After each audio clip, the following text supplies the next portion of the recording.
Hey guys, Anfield here, and welcome to the Ranger Awakening Bible Reboot Guide. This video is an update to my previous video on Ranger Awakening to incorporate changes to the class since the reboot. I apologize for the delay in completing this video. The time required to put this together is considerable, and that's after feeling like I have my own grasp on the rebooted changes. I did originally intend to start after the Ranked Arena's release, slated for the end of January, since, Ranger Awakening and Arena kind of goes together. But it still hasn't arrived, and I can't keep delaying for that. However, I am pleased to have the help of Flannels. He's arguably the best Awakened Ranger in the world and champion of North America's geared and capped Arena of Arsha tournament. And then pops a Fury up, finally got the KB again. He managed to connect and Vine Knot comes out. The BG spams enough, and Flannels ends up. Looks like we're trying to go for the grab right now. Unfortunately, hit him, but got the KD arrow. Secondary Fob's gonna be there. Managed to get on the ground, and the damage is gonna be enough. Flannels is gonna be our first god-like champion. But I also have the help of some other Rangers that have assisted me along the way as well. With all that being said though, let's get started with the guide. As usual, we'll start with early game PvE, but feel free to use the timestamps to skip to parts of the video that are relevant to you. We'll start with level 56 in Awakening, since I covered levels 1 to 56 in my Succession video, so if you want to know more about that, you can check out that video. Level 56 does allow you to take a few Awakening abilities, however, you will primarily focus on a few abilities in general in early game PvE. Waltz of Wind is your spammable ability. It is activated simply by pressing W and F or S and F. Depending on the direction you want to go, you press W to go forwards, S to go backwards basically. You can also use it if you have stamina issues with your dash as a small sort of mobility skill. It also ties in nicely with Breezy Blade by using left mouse button and or Rushing Wind by using right mouse button. Both have low cooldowns. Although Breezy Blade can actually be activated during its cooldown, it simply isn't worth to do so, unlike Waltz of Wind. The other two skills you can rotate in are Nature's Tremble, which is also a tier 3 add-on skill by using Shift and LMB, Elven Rage by using Shift and RMB. I do advise using the fast cancels for Elven Rage added since the reboot, which means activating after Waltz of Wind, Breezy Blade, Rushing Wind, Regeneration, and Nature's Tremble. Continue to upgrade these skills I mentioned and acquire Wailing Wind for its Flow and Tempest at level 57, Regeneration at level 59. This will keep your early game PvE rotation simple and also save you on skill points. There are more skills you can throw in there, but they aren't really needed. However, if you wish to know more about that, simply watch the endgame PvE portion of this guide. Okay, so as you can see, I have a lot of skill points here. You're not going to need everything here. As you can see, I've invested a lot of them, but Ranger Awakening is a very skill point intensive class, especially for PvP. You are going to want to take Absolute Bow Skill.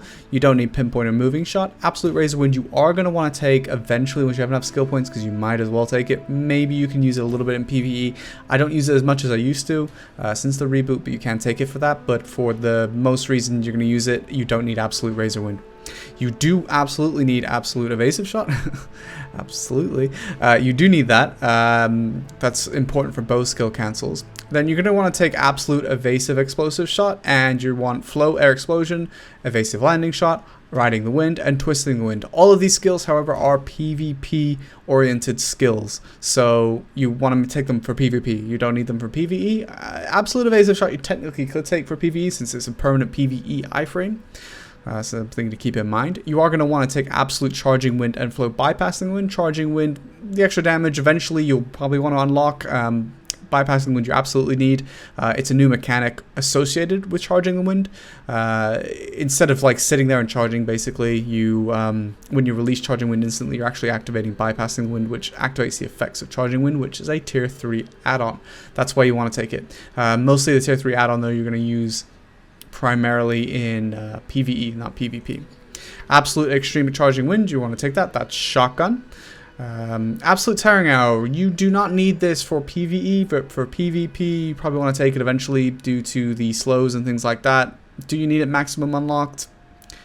You might as well take the extra damage. Absolute Blasting Gust you need for PvP, and PvE you might as well take it as well, although again it's not a primary skill. Absolute Will of the Wind, you want to take this for PvP. Absolute Penetrating Wind, take it as well eventually. Skills like this, like Tearing Arrow and Penetrating Wind. For PvP reasons, you don't need to go too ham if you're very, very tight on skill points until later. You can pick them up later. Absolute Descending Current and Ultimate Descending Current, unlike Succession, these are not primary skills. You take this, the only time you're ever going to use it is PvE, maybe use it to pull mobs, so it does have a bound on it in PvE, that kind of sucks, but you might use it like that. The only other use of this would be to, maybe you're in a raid blob and you're fishing for stealth classes, since it can spam a bunch of skills all over the big AoE, doesn't do any damage, but you might be able to pick some people out of stealth. Going down into here, you do not need to unlock either of these kicks. The only kick you want, either crescent kick or dash kick, you can lock, but round kick you want to take or leave it unlocked, but you don't need to upgrade it. I have it upgraded just because I have tons of skill points. So level 1 is fine, just make sure it's unlocked. You can lock the other two: lock dagger of protection, lock evasion, flow call from sky. I guess you might as well take it. Its usefulness is not great, and even in Succession is not great, so, but you probably want it eventually anyway. But again, you can maybe save some small amount of skill points, 5 skill points. Call of the Earth, you want to max that eventually for PvP reasons. You don't need it in PvE. It's just an accuracy buff. Obviously this is the passive, so this stuff I guess I don't need to go over because it's just passive stuff. Awakening, you're going to want everything except for, I guess, rooting. I still don't like rooting. You could take it if you want, but especially if you're short on skill points, you don't want this. It's 25 skill points. It's a lot for a skill that you shouldn't really use. There might be hidden tech behind using it, but in the past, rooting has only been a flare skill that you use to look fancy, not because it's actually that good. So this is everything you want unlocked. Your core skill should be Waltz of Wind for both PvE and PvP. If you get experienced enough with Ranger, you can mess with the other ones if you really want to, but you're probably going to always come back to core Waltz of Wind. And mobility, super armor on this skill that has knockback is just way too good to pass up. Skill enhancements. So for skill enhancements, you're still going to want Tearing Shot for PvP, Squall Shot for PvE. Nothing changes there. Squall Shot is excellent in PvE, more so in Succession, but still okay in Awakening. Tearing Shot, much better in PvP. It's a long range stun, so that's excellent as well. Plus, I don't know where you'd use Squall Shot in PvP. So, as for the level 57 one, Fury Arrow for me, still the best one. I don't think there was any changes here. The only change is that Fury Arrow, which has a knockback like before, knockback was changed to be a 0.7 CC. So actually Fury Arrow was buffed indirectly by the fact that knockback was buffed to be a 0.7 CC rather than a 1.0 CC, meaning that you can do more CCs now. So it's like a stiffen. Level 58, this is where it gets interesting. Previously, I liked Will of Descending Current, but they mechanically changed it, and I really don't like it. And I actually asked Flannels about this, and he feels the same, that Wind Explosion Shot is the better of the two. It was improved a little bit as well, and I don't like the changes to Will of Descending Current. So that is your entire skill tree in a nutshell. It's expensive even without the stuff that I said you don't have to do, like, you know, you don't have to rush Razor Wind and Tearing Arrow and things like that, but again, it's still expensive. Ranger Awakening PvE is among the highest APM and intensive in the game. Initially, the reboot on the global app looked very good for Awakened Ranger, however, in typical Perlibus fashion with the Ranger, she was nerfed heavily just before the reboots released on Korea. Our modifiers were hit hard to compensate for gaining back attacks. Unfortunately, this creates a problem where that we need to work really hard to make sure we're back attacking while also managing a huge array of skills to stay optimal, and even then, we're mediocre. Most Rangers sadly still use a PvE class as a tag. Some spots are better than others for us, and we typically suffer most where mobs don't tightly and quickly group up. To dive into Ranger Awakening endgame PvE, let's take a look at what skills we'll use the most and how to use them first. So like early grinding, Waltz of Wind is your best friend. This skill allows you to move through mobs and to position yourself behind them, and can be spammed with no damage loss. Activated through W and F or S and F, Waltz can be used to link into other skills in your kit and can be paired with Vine Knot to produce an aerial attack. To do this, you'll need to quickly input S after pressing F. Typically with Waltz you'd use the directional key first, but to combine it with Vine Knot you input and hold the F key first. It's important to mention that the input has to be S here. It doesn't work going forwards.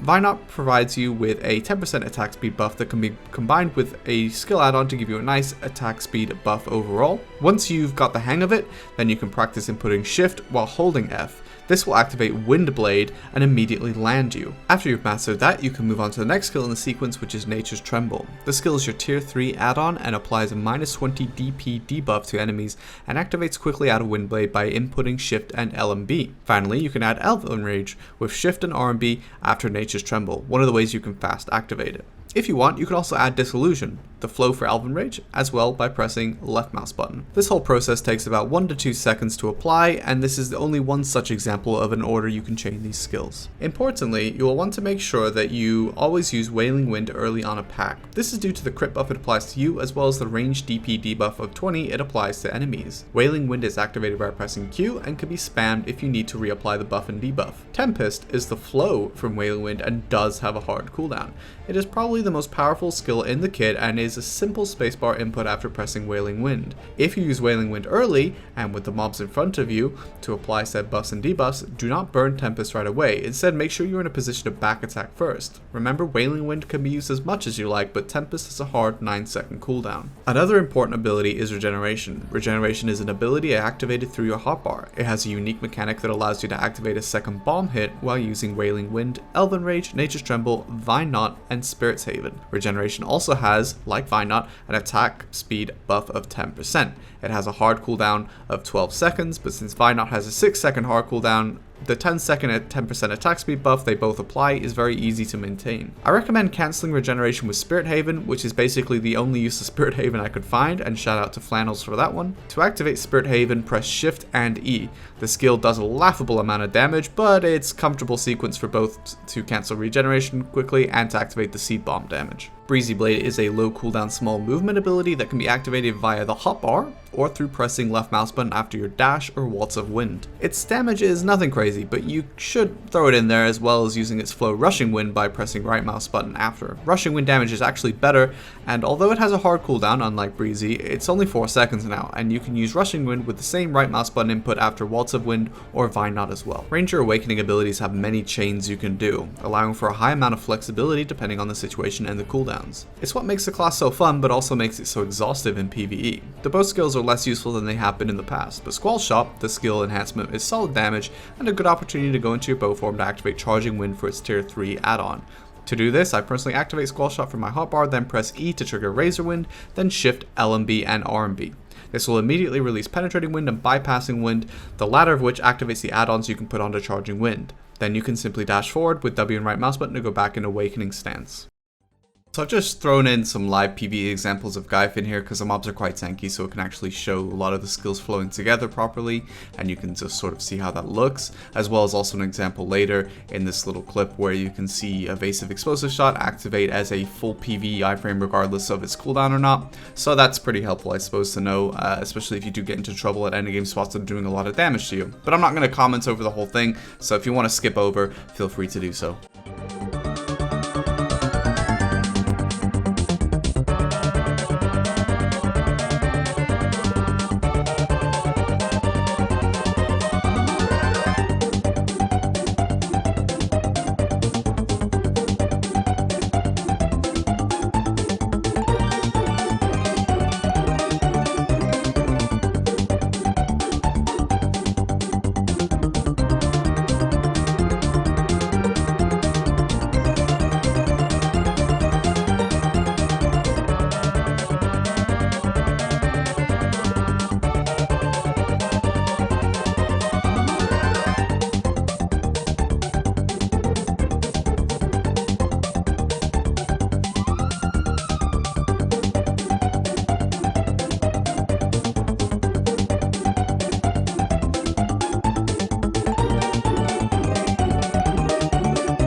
PvP on Awakening Ranger is like playing a game of cat and mouse. Unfortunately, the bad news is as the Ranger, you're the mouse. The good news is though that the mouse is basically Jason Bourne. Ranger Awakening is built on luring your enemies into your trap. This is because we are slower, less long-range mobility protected than others, and fail to trade damage in soup armor. Years ago, the bow would have been a potent threat to complement the Awakening kit, but this simply isn't the case anymore outside of Succession. Instead, you will use a clever array of small mobility skills combined with iframes to get the enemy exactly where you want them to be, usually to land a grab or core Waltz of Wind. When looking at how to start to teach Ranger Awakening PvP, I always think the best place to start is with protection, since if you can't protect yourself, you're not going to accomplish much of anything, especially in the current meta. Ranger, like every class basically, can stay permanently protected when not going for risk and catches. This of course doesn't mean you can't die. Most classes are so fast that getting away from their damage output is not easy, and that doesn't include the range classes, the threat posed by other grabs, and of course slows. There is no block or permanent protected dash easily to rely on, however the kit can be slippery, and taking advantage of their frustrated attempts to kill you by luring them into your trap is a satisfying endeavor. The dash iframe cooldown was lowered by 1 second, which was a much welcome change, and its movement going forward was also sped up. It's not some easily permanently protected movement though, so you want to be careful how you use it, but it is your fastest mobility by far. On top of that, we did gain a new part iframe skill in the form of Winds of the Prairie, which starts as an iframe and then turns into a super armor. This skill is great for 1v1, but not so much for larger scale activities, as ultimately you won't move very far and the super armor portion leaves you extremely vulnerable. Your final iframe comes from the bow kit, in the form of Evasive Explosive Shot, which is iframed twice, with the alternating iframe it used to have removed. So before I showed an example of protection chaining, I just wanted to go over the iframes first, the reason being that they are so critical to your survival. BDO at the moment is a game where huge damage is traded for free, and protected abilities from classes that can move so fast, they'd make Sonic jealous. Your ability to survive will depend on timing these iframes, since you are unlikely to survive many hits in your block or in your super armor. So for this, I'm just going to show you the most basic sort of like protection rotation. The order I'm doing these things does not have to be the order you do them in. You have low enough cooldowns so you don't have to do it this way. The first clip is actually just to show you desync, which can happen. ES especially has a micro gap at the start, and even though I activate the skill get into iframe, the server doesn't think so, so oof. But yeah, this is a longer clip. This is just a basic protection rotation. There's nothing fancy here, no mouse movement or anything like that, and I'm also obviously not attacking like I normally would be. I would be fishing for my own catches here, but obviously my goal here is just to show you protection. So this is normal speed, and then I'm going to slow it down as well. The primary thing you want to just keep an eye out is making sure that you iframe using when your opponent is close, and super armors and things like that when your opponent is a little bit further away. This is just to prevent you from being grabbed, prevent you from, I guess, taking too much damage. Valkyrie doesn't really do that too much. A warrior might have been a better example in that case. You saw the earlier clip where I basically got one shot by slashing the dead while I was in super armor. Cool class. So yeah, you don't really have to deal with that too much.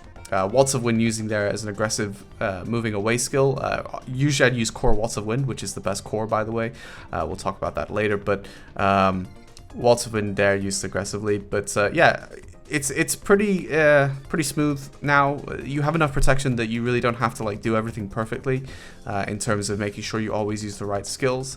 The only threat you're really going to have is, again, oh, I don't have a skill here that can dodge that damage or dodge that grab or something. If you're burning it at the wrong time. See, that was an unprotected dash there, but it was okay because he wasn't going to go for me. But if I wanted to be safe, I also could have been safe there. Don't forget also about the bow skills, so shotgun forward guard into twisting the wind, evasive landing shot, or even riding the wind as well. And of course EES is critical. So okay, so let's take a look at some duels, and you're gonna see basically sort of the little engages we do here. And again, it depends on the class as well, how you're going to protect yourself and rotate into an engage. Valkyrie, again, like I said earlier, isn't a class that I'm worried about taking too much super armor trade damage with. So there, you just patient there to let the iframe fade from that skill and then go for the grab. Typically, you're going to see most engages in the close range sphere, at least, that aren't like fishes from range. They're going to be usually from the dash or Waltz of Wind. You can see there, Waltz of Wind. Even if you don't get a catch, Waltz of Wind is good against going through super armors, or sorry, it's not super armors, forward guards. but even if you don't get a catch, it puts you right where you need to be to grab, and your grab is fast, so that is an advantage you can use against classes with grabs, but slower ones, so keep that in mind as well, but it can be risky on its own. So you can see a little bit of mouse movement coming in there as well. So dash, ES, Waltz of Wind, Rushing Wind, skills like this are really good with mouse movement. There are more as well you can throw in there depending on how technical you want to get with it. So you can see here just playing safe, a little bit of range pressure when it's safe, and then actually get a catch with a Blasting Gust there, which is usually not always what you happen, and then I kind of messed that whole thing up. So yeah, really poor combo, but secure the kill with a little bit of bow damage in the end as he tries to get away.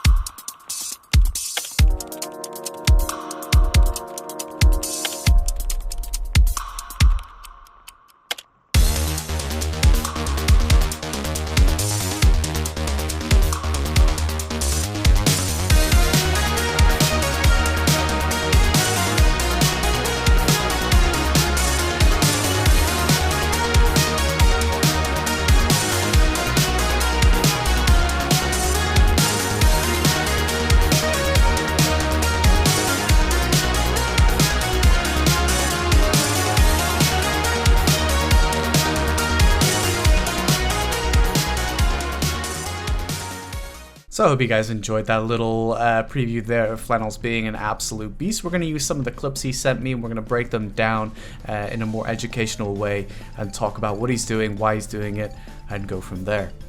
So we're going to be looking at a movement clip, and I say movement because there's multiple things Flannels is doing here. He's trying to control the Sork's position, so one, he doesn't get hit too hard, but also that he's in a position to catch the Sork.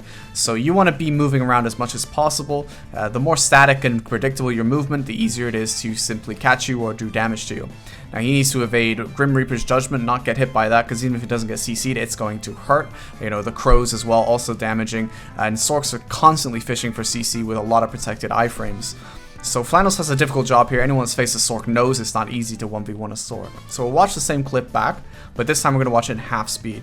Now, if you are going to use mouse movement, like Flannels does here, see there that he's using the mouse is always behind him. He's just checking it there to make sure it is behind him. So anything Breeze of Blade, Rushing Wind, Waltz of Wind, the dash, evasive explosive shot, all these skills, if you're going to need mouse movement, always put it behind you. So you can see he's using ES there to dodge Dream of Doom. Dream of Doom, obviously a CC as well, as also has quite a bit of damage of itself. The core thing here is he wants to dodge the Grim Reaper's Judgment, which he does there mostly by Winds of the Prairie. He does take some damage, but taking a back attack boosted, especially BSR boosted, Grim Reaper is the last thing you want to do. You can see he's twisting the wind there just to get a little bit of evasive movement away from the Crow's skill there. A lot of damage. And then as the Sork comes back in, he looks for the forward guard catch. He gets unlucky here with regeneration not triggering a knockdown. That's probably Adamantine's. But he is able to catch the Sork there with Waltz of Wind. Core Waltz of Wind is a knockback that can go through forward guard if positioned correctly. And you can see there, he uses a catch with Blasting Gust, long range CC, into Twisting the Wind. He goes into the Twisting Wind just in case another CC comes his way. So that means he's in super armor and a great catch. Okay, so our next clip is going to be looking at a Suck Kuno. Again, really clean movement here by Flannels as he moves around a lot to make it really hard work for the Kuno. But the reason this clip is really cool is what you just saw there, the Winds of the Prairie into the grab. So Winds of the Prairie is an interesting skill because it goes into iframe at the start, which allows you to dodge an initial potential risky grab threat, and then it allows you to control it with the camera, and you can use it to actually position yourself into a grab. So I just thought it was really clever movement, again, on top of what I showed you with Sork. Suck Kuno right now is arguably the best 1v1 class in the game, so to be able to do this to it is really filthy. So I just threw this in here because I think it's really clean, so I thought you'd enjoy that as well. You can see the absolute, like, S-tier mobility control with this Ranger. In fact, even this little bit at the end here, using the Rabam and then into a nice Twisting Wind cancel, I didn't even know you could do that. That's really cool. So this clip, I asked Flannels for a basically a clip of him dealing a combo to a very tanky target. As you know, Strikers are arguably the tankiest class in the game alongside like Mystic. They do incredible amounts of damage, even though they have, you know, can build low AP in a hybrid set. So even with really good gear, strikers, a lot of people forget, have a lot of DR as well. It's not just evasion, so you need a lot of gear to kill them, and a really good combo. So Flannels is showing off his combo here, essentially so you can see what it takes to down certain DP targets. This will also be helpful if you are just generally not that geared. It'll help as well, and not just if you're dealing with like hard capped strikers as well. So the movement here is really good because you have to be careful. Striker does a lot of damage just for free from super armor, and you don't deal that damage back to him at all, as well as the fact that basically the only way to CC him is your own grab, and you have to be worried the whole time about his grab. So yeah, you have to be very careful how you deal with this class. It's not an easy class to deal with. But Flannels handles it beautifully, and the grab here is incredibly clean. I don't know if you caught it in the sped up version. This is 16%, but look at that mouse movement grab. So beautiful. So 16% speed. We're going to look at the combo. Obviously, we need more time to talk about it. So starting off with a grab, which you usually would have to with a striker. He's using Breezy Blade to get into the striker, and then we're doing Wailing Wind for the debuff. He's going to Cold Blade for the ranged accuracy buff to himself, and then Spirit Haven into the reset. So the reset here comes out from regeneration, and if regeneration fails to reset the knockdown, you can immediately use Elven Rage because of the fast animation cancel to try it again. Now he's using Waltz of Wind into a Rushing Wind cancel, and then he's going to Vine Knot Waltz of Wind to get himself in the air, and he's going to come straight back down with Windblade to get the down smash, and then Windblade fast animation cancel into Nature's Tremble and down.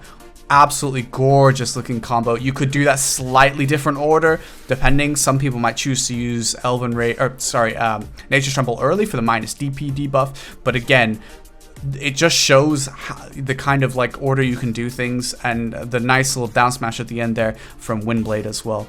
But you can see just how tanky a striker is. So you know we had to talk about this one before. Take a look here, Twisting Wind into Evasive Landing Shot, gets himself some distance from the Corsair immediately. Then he's going to C-swap to get the forward guard into a Winds of the Prairie.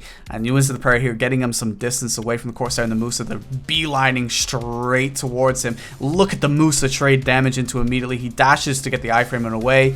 Then he's going to line of sight using EES as an iframe continuously to dodge the Musa, which is able to round the corner. By the time he's landed the second EES, his dash is ready to go, so he C-swaps into it and uses Breezy Blade and Rushing Wind here to get himself a little bit further away. Waltz of Wind with the camera looking directly at his opponent, so he's not getting back attacked.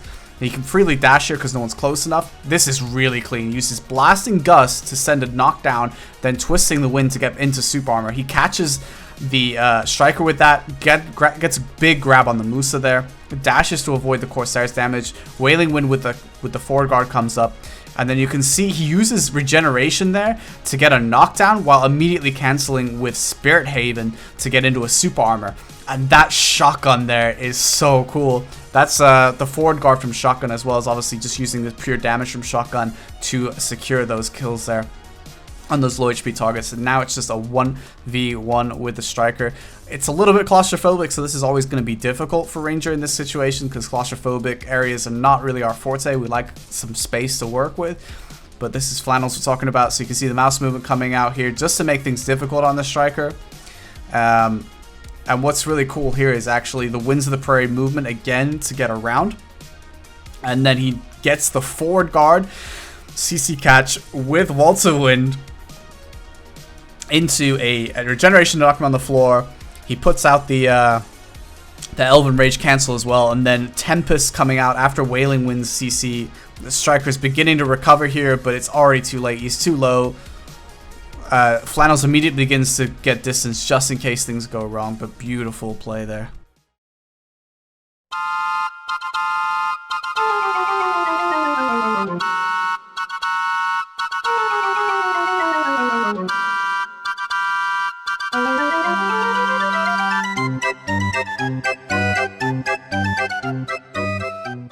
So what about DP on Awakening Ranger? Now I'm a weirdo and I do have evasion, which is very uncommon on Awakening Ranger, but DP in general, even in DR, which 99.9% of you will have, it's kind of worth having good DP on Awakening Ranger because it allows you to survive trades in order to get to that CC. You might have noticed Flannel's actually running a protection stone in many of the fights he has. He doesn't have evasion, he has DR, but having a decent amount of DR, especially now the artifacts are a thing, isn't actually a terrible play. You can still combo a lot of people. We do have good combo capacity. We're not trading with people anyway, so you don't need damage for trades, because that just isn't something the class is doing. You can kind of see, like with my evasion, which again will be different from most of you, even though I'm going against very high accuracy builds here, it does okay. So it is an option, and it's kind of something you could look at. Not evasion. I mean, you can build evasion if you want. You can be crazy like me, but most people are going to build DR, but having DR artifacts isn't necessarily a bad thing. As you can see, that having normal AP built is not really going to keep you very safe from a lot of classes these days. So just something to keep in mind with artifacts being in the game, that you could choose to go for some more defensive ones. If you do want to go offensive artifacts, I recommend that you go for ranged accuracy artifacts. But consider that ranged accuracy artifacts with a DR set is not a terrible idea either. So let's take a look at some PvE add-ons. These are my add-ons for Awakening Ranger. I changed them quite a lot, and they also change depending on the grind spot I'm at. So if you want to copy paste this, go for it, but ultimately you probably shouldn't. You should think about, hey, what is the best for me to run? But if you need something to copy paste, go for it, why not? Ultimately, at the end of the day, the core things are having attack speed, minus DP, crit rate, and of course, monster damage.